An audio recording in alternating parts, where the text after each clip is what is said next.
La montagne Sainte-Victoire, symbole de la Provence et paradis des marcheurs et grimpeurs. Nous sommes sur la face nord et empruntons le chemin des Venturiers. 2 heures de marche sont nécessaires pour atteindre notre but, situé à 900 mètres d'altitude. Nous nous arrêtons de temps à autre pour admirer la nature provençale, encore plus séduisante de là-haut. Nous venons ici pour assister à l'inauguration de la réhabilitation du prieuré de Sainte-Victoire.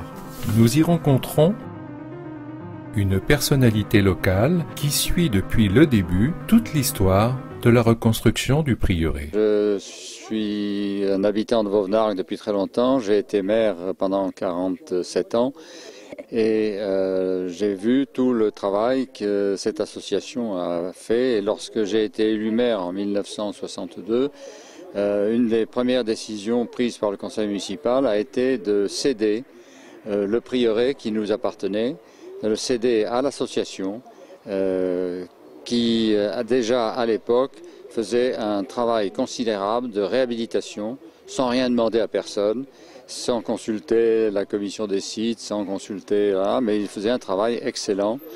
Et maintenant, les choses ont été reprises en main par l'association des Amis de Sainte-Victoire qui a pris une dimension exceptionnelle et par son nombre d'adhérents et ses bénévoles, et puis par le Grand Site Sainte-Victoire qui est intervenu avec la rigueur, la méthode et les financements et avec l'aide aussi d'un architecte exceptionnel qui est Xavier Boutin.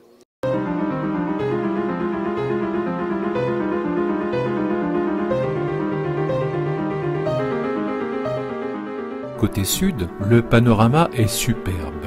On y voit successivement Aix et sa banlieue, Gardanne, Méreuil, le plateau du Sangle, Saint-Antonin, au loin Fuveau, Rousset, Tretz et au fond la Sainte-Baume.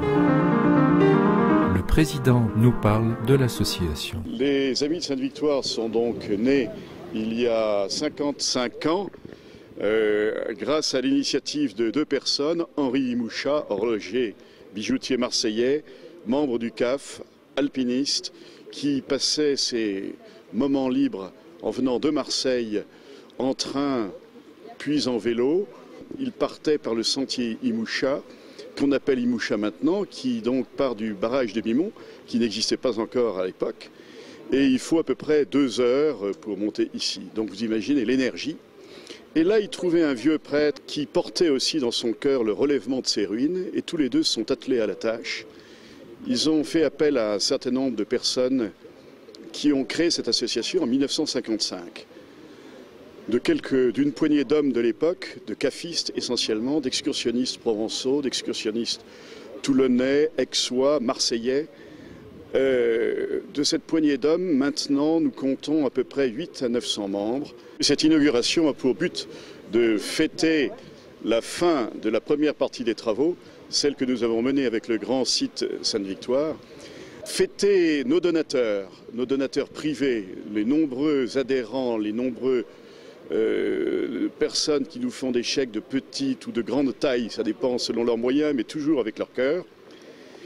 Et puis aussi nos donateurs publics, nos subventionneurs, la mairie de Vauvenargues par tous les services qu'elle peut nous rendre, par l'amitié dont elle fait preuve à notre égard. Et puis tous les maires des environs qui sont là, présents. Donc nous voulions fêter cela et leur exprimer la profonde reconnaissance des Amis de Sainte-Victoire. Je voudrais rendre hommage à travers la personne du président des Amis du Prieuré à l'ensemble des bénévoles. Car tout ce qui a été fait là a été réalisé, bien sûr avec des aides, vous l'avez dit Monsieur le Président, bien sûr avec de l'argent public et heureusement qu'il sert à ça, mais aussi avec beaucoup de bonne volonté, beaucoup de sueur de la part de tous vos bénévoles. Et je crois que ça mérite essentiellement un très grand bravo à tous ces bénévoles.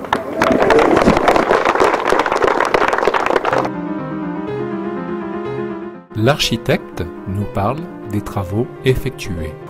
C'est effectivement un jour assez émouvant aujourd'hui puisque c'est la fin de ce chantier dont les études et préparations ont commencé en 2002 Mais c'est aussi un nouveau maillon de la chaîne historique des lieux. Tout d'un coup, on occupe le sommet de la montagne. La brèche que vous voyez là-bas n'est pas naturelle, elle a été taillée à cette époque. Le sol que vous foulez était un petit ravin extrêmement irrégulier, une gorge profonde. Ça a été rectifié. Et là-dessus, c'est une architecture classique qui a été installée dans l'objectif de faire ce prieuré de l'impossible, on peut dire ça, dans le but de faire vivre 4 moines, un prieur, des fondateurs. Et ça a été ce chantier-là, on a pu en vivre l'imaginaire à travers le chantier que nous avons fait ces dernières années. Ça a été un chantier absolument colossal. Le refuge monastère, endroit très utilisé, était dans un état vétuste. La voûte a été nettoyée, les murs rafraîchis, en gardant leur aspect d'origine. Il devient maintenant plus accueillant, plus chaleureux et lumineux. Les bas-flancs restaurés permettent le couchage de 14 randonneurs.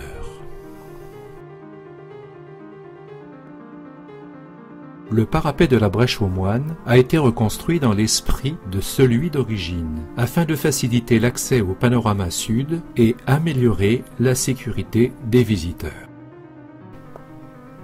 Juste devant le panorama, des fouilles archéologiques ont été entreprises pour dégager une vieille chapelle médiévale existante. L'architecte a été obligé de concevoir une passerelle de 9 mètres de longueur pour sécuriser le passage des visiteurs. Un escalier métallique permet d'accéder aux fouilles, le but étant de rouvrir le passage menant à la grotte perchée. C'est à partir de celle-ci que l'on descendait avec des échelles pour accéder au jardin des moines. Le puits-citerne, entièrement restauré en 2008, récupère les eaux de pluie provenant des toitures de la chapelle et du monastère. Son anneau de pierre ornemental extérieur a été totalement restauré.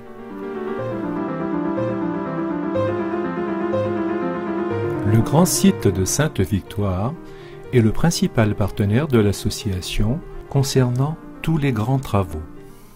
Je suis le directeur du grand site Sainte-Victoire.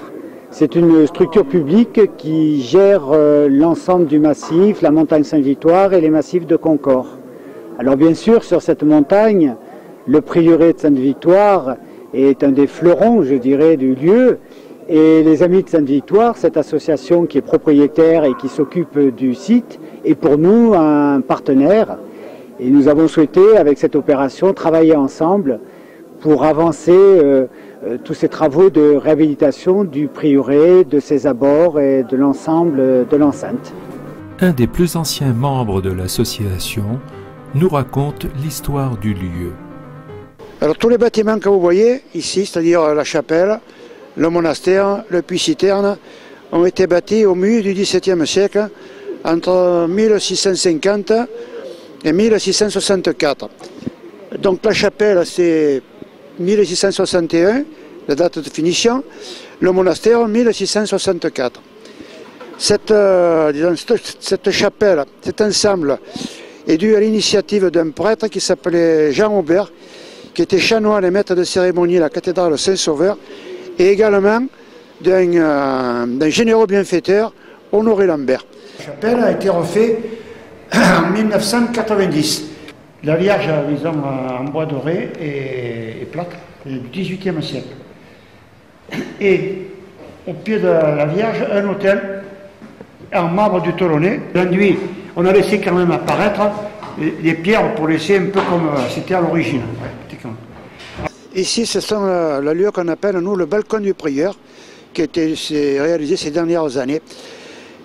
Et alors là, c'est un lieu que les gens aiment bien se retirer, s'isoler, disons, parce que pour oublier le bruit, la fatigue, vous voyez, le stress, et on retrouve le calme, disons, le silence, et puis surtout, on peut voir un paysage d'une beauté inoubliable. Vous pouvez apercevoir le barrage de Bimont, ici. Également, au-dessus du barrage, c'est Venelle, puis c'est la vallée de la Durance, c'est Pertuis. Plus loin, c'est les Alpes avec le massif du Écrins, la Meige. Également, Vauvenargues, et puis par beau temps, eh bien, on peut voir la province de Giono, c'est-à-dire Manosque. Voilà. C'est un lieu vraiment d'une grande beauté. Au-dessus du prieuré, à 15 minutes à pied, on accède à la Croix de Provence, où l'on peut jouir d'une vue à 360 degrés. Notre visite s'achève ici, dans ce lieu merveilleux, un lieu imprégné d'histoire, l'histoire de ces hommes qui ont bâti, vécu et restauré. Tous ceux qui sont passés ici disent d'ailleurs vivre une aventure exceptionnelle. Santo e Versailles.